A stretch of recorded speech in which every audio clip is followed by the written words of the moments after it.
কেউ 14 মাস, কেউ 10 মাস, কেউ 8 মাস, মিনিমাম পেয়েছিলাম 2.5 মাস। তাদেরকে এখানে রাখা হয়েছে। তারা জানে না তারা কোথায় আছে, তারা জানে না তাদের আপনজনরা বেঁচে আছে, আর তাদের আপনজন জানে না যে ইনারা বেঁচে আছে। মুখ ফুটে কথা বলার কোনো সুযোগ ছিল না, চোখের ইশারায় কথা বলত, হাত তুলে এরকম একে অন্যের জন্য দোয়া ছিল। এরকম একটা শ্বাসরুদ্ধকর পরিবেশ ছিল, বিশেষ করে উলামায়ে কেরামের জন্য। এখানে আলিয়া আর কৌমের কোনো বাস বিচার ছিল না।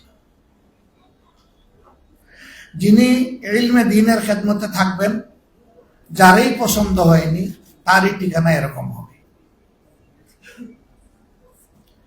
13 দিনের পরে কোর্টে আবার নেওয়া হলো, কিন্তু আদালতে তোলা হলো না।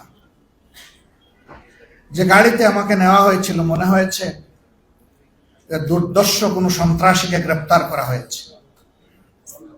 সোয়াত, র্যাব, এপিবিএন, পুলিশ, 4টা বাহিনীর শতাধিক ফোর্স দিয়ে আমাকে ঘেরাও করে আদালতে নেওয়া হলো।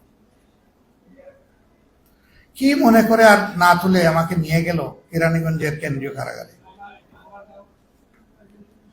5 দিন সেখানে থাকার পরে আমাকে স্থানান্তর করা হলো কাশিমপুর হাই সিকিউরিটি নামে যে জেলটার কথা আপনারা শুনেন, বাংলাদেশের নিকৃষ্টতম দুনিয়ার ছোট্ট জাহান্নামে।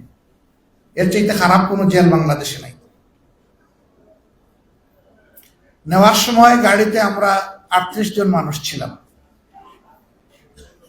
আমাকে পছন্দ হয় নাই কি কারণে আমি জানি না, আমি ছাড়া বাকি সকলের হাতে হ্যান্ডকাপ, পায়ে বেড়ি। এর মধ্যে কয়েকজন বিজ্ঞ বয়স্ক আলেমও ছিলেন।